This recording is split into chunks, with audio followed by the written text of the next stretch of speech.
Nous avons mis, sauf erreur, diversité avec ou sans S, diversité au pluriel.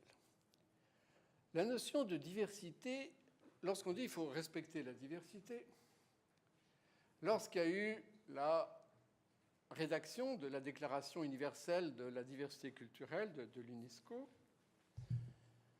en 2001, où on a pu mettre, nous, dans la Déclaration, les droits culturels à l'article 5. Et pour moi, la diversité, à l'époque, je vous disais, c'est une notion un peu bien gentille, quoi, très unesquienne, comme ça.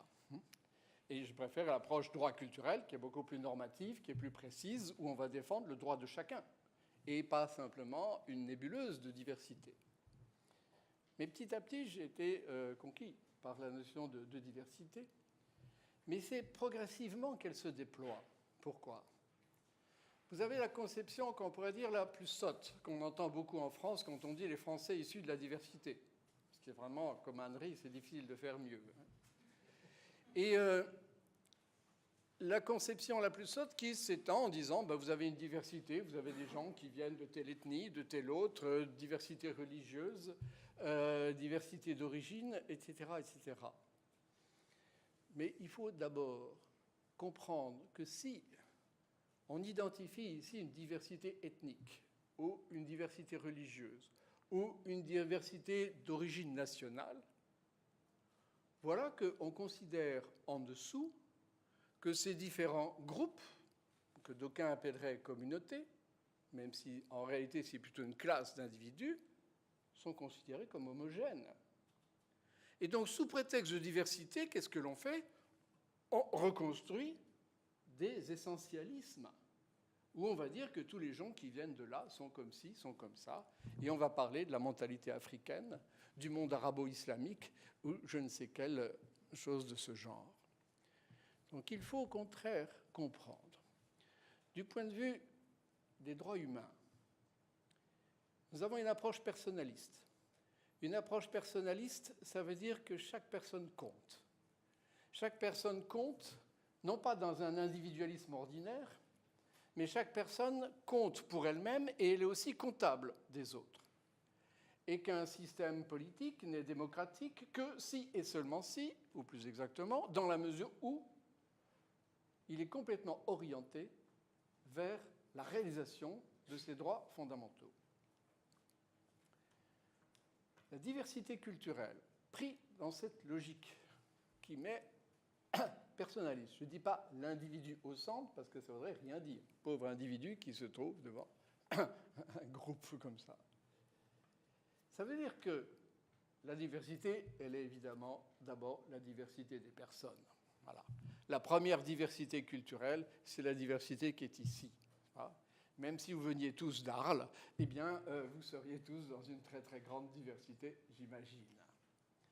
La diversité culturelle, c'est celle des personnes, et c'est la diversité culturelle qui est dedans les personnes. Donc la diversité culturelle que nous avons, nous, je dis ici dans la tête, mais que nous avons aussi dans les mains, que nous avons dans le corps. Cette diversité, en deuxième lieu, va être la diversité des domaines ou des disciplines culturelles. Il y en a ici, vous avez évoqué vos professions, on suppose aussi un certain nombre de formations. Vous avez donc une diversité culturelle qui est liée à vos formations professionnelles, à vos expériences.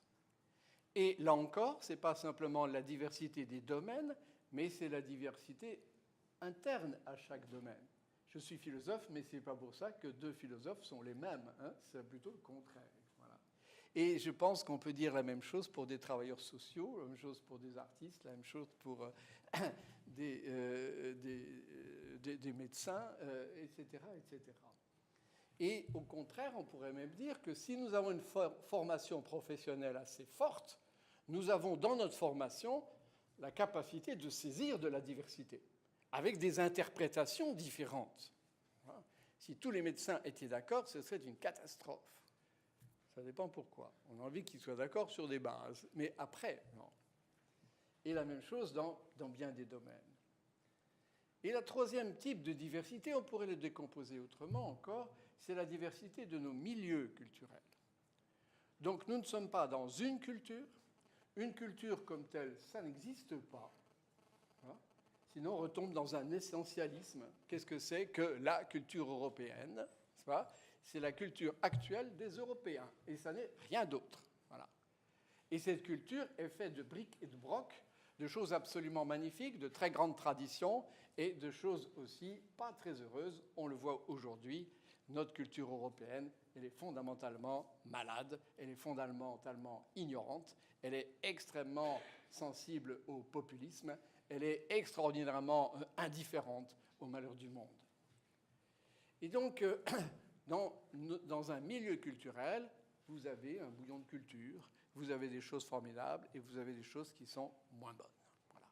Et donc, quand nous comparons des personnes, nous les comparons à titre individuel, nous les comparons en fonction de leurs références culturelles, c'est-à-dire leur langue, leurs divers types de traditions qu'elles se réfèrent, leur cuisine, leurs vêtements, leur religion, leur habitat, leur vie familiale et bien d'autres choses encore.